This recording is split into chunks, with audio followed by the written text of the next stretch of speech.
ఏమిటా చేస్తున్నావు అది? పండు అని తెలుస్తుంది. పండు ఎవరైనా తింటారు నాగుతున్నానండి. అరటి పండు. ఓహో అరటి పండు. ఆంటీ పండు కాదు. పండు పట్టుకొని తింటే అబ్బా నేను అనుకుంటుండగా పోతే పోతే 4 రోజులు వస్తుందండి. 4 డబ్బులు వస్తాయండి. తిన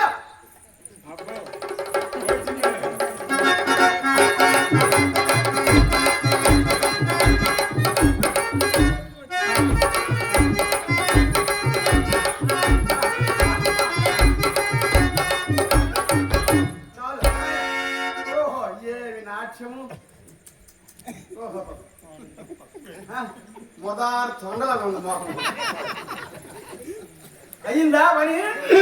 అబ్బా గుర్రంలో సైకిల్ నిన్ను నీకు ఒక శ్లోకం చెప్తాను. శ్లోకం గురువుగారు నిన్న సాయం సంధ్యా సమయంలో మీరు అడుగు మీద కూర్చుండేటప్పుడు అది అమ్మగారు పాలు తెస్తూ మీకు ఇస్తూ ఆ పాలు త్రాగినప్పుడు చెప్పిన శ్లోకమండి.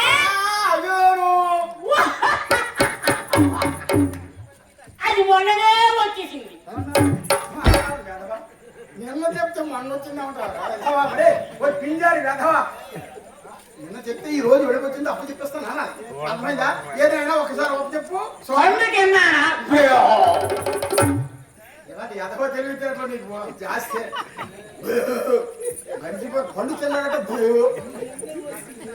సరే కానీ నేను ఆ శ్లోకం చెప్తాను, చక్కగా విను. అర్థమవుతుందా? చక్కగా విని శ్రద్ధగా అను. అర్థమవుతుందా?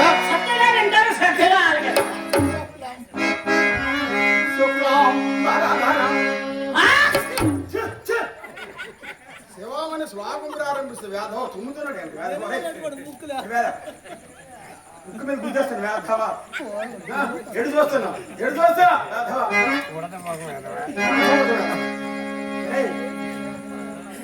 కుమ్మరంగా చేసేవా ముక్కు కోసేస్తా వేధవా.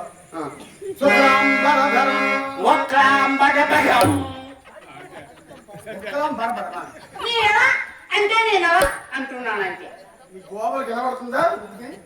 గోబలు కనబడుతున్నా వేధవా. ఒక్కలం బడబడమా. చక్కగా విని శ్రద్ధగా అను.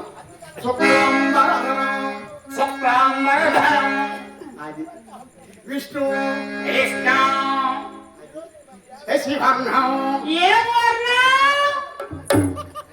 వచ్చిందా?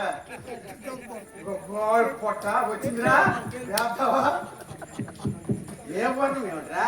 శశివర్ణం అంటే ఆ నీలమేఘ శ్యాములు వర్ణించినగా శశివర్ణం రా. ఓహో శశివర్ణం అంటే నీలమేఘ శ్యాముల్ని వర్ణించినదే శశివర్ణం అంటే. చతుర్భుజం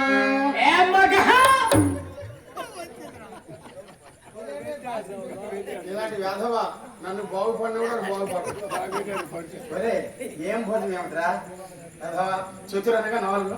ఓహో అవునండి. ఆ భుజములు గలవాడే భగవంతుడు అని అర్థం. ఓహో చతురనగా 4 భుజములు గలవాడే భగవంతుడు. గురువు గారు మరి నాకు చిన్న సందేహం. భూమికి మొక్కలున్నావు అని సందేహాలు. భగవంతుడు మరి ఏమి 4 ఉంటాయి ఏమిటి? ఏమిటి? కళ్ళు ముక్కు చెవులు నోరు.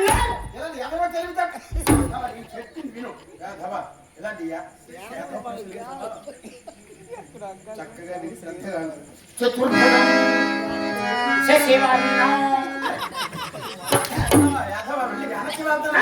నువ్వు జన్మలో చతుర్భుజం ప్రసన్నవదనం ప్రసన్నవదనం జాయే.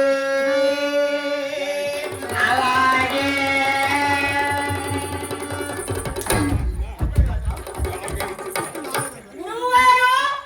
మీరే జాయత్ అన్నారు. జాయత్ అంటే గాలి వెళ్ళిపోవడం కదా, అలా వెళ్ళిపోతున్నాను. మీరు ఎప్పుడైనా చెప్పారేంటి? శ్లోకంలో ఒక భాగం. ఓహో జాయత్ అంటే భగవంతుని ధ్యానించమని అర్థం. ఓహో జాయత్ అంటే భగవంతుని ధ్యానించమని అర్థం. అంతేగాని జారిపోయే భగవంతుడు కాదు. జాయే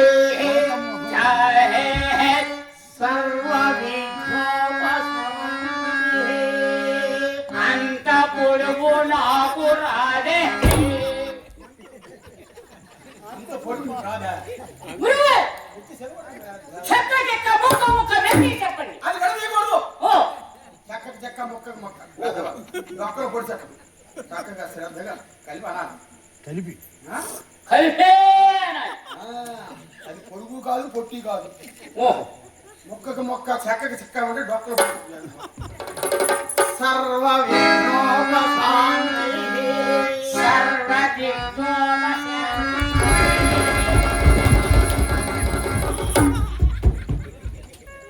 మీరే కదండి గురువారు శ్లోకాన్ని కలిపనమన్నారు. అందుకే మిమ్మల్ని కలిపిరా అన్నారు. ఉడతమగ వేదవా.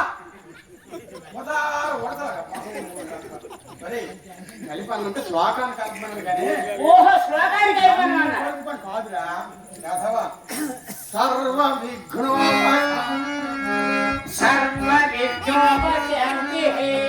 గురువారు రండి, రండి, రండి, రండి, రండి. అదేంటండి? ఏమిటి ఆలయ శిఖరం? ఆ పైన ఓహో ఆ పైన జంట పక్షులు అక్కడ ఏమి చేసుకుంటున్నాయి? ఏదో సరదాగా సంతోషంగా కాలం గడుపుతున్నాయి. తర్వాత ఏమిటవుతుందండి?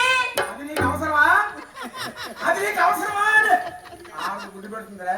గుడ్డు పెడుతుందండి. ఆ, ప్రతి ఏడాది గుడ్డు పెడుతుందండి. మరి వెంటనే ఆవిడ పెడుతుందండి. పెడుతుంది. గురువు గారు నాకు సన్న సందేహం.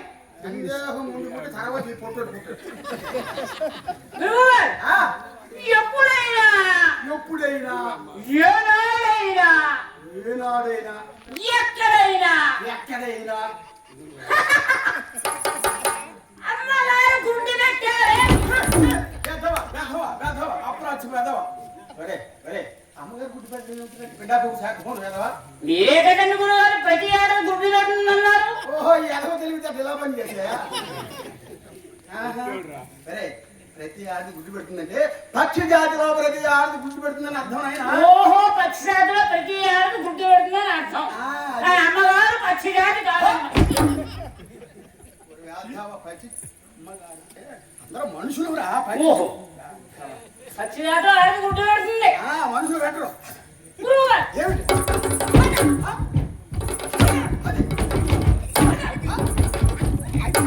ఏమిట్రా? మొన్న మనం ఆదివారంకి వెళ్ళాం కదా, వెళ్ళాము. అక్కడ ఆ ఊరు కొన్నారు కదా లక్ష్మీవరం సంతరం లక్ష్మణ సంతలో. అన్నాము. అదేనండి మీ ఆ ఊరు కూడా పారిపోతుంది. ఓహో అదే. ఓరే నాయన అలా చంపేస్తున్నారు. అది మన తోడేంట్రా అంత మందేను మీది. అంత మంచిను. గురువు గారిని చూడండి మన ఆవులా ఉంది మన దోళ్ళలా ఉంది. ఇది మన ఇల్లు మన పొలం అంత మందేను. అంతమంది మన ఆవు ఆహా గొప్ప జ్ఞానం. మన దూడ అది అది మన ఇల్లు మన పొల్లు పుల్ల. మన నుయ్యి ఓహో మన గొయ్యి ఆ గోతులు పడిపో. మన కళ్ళము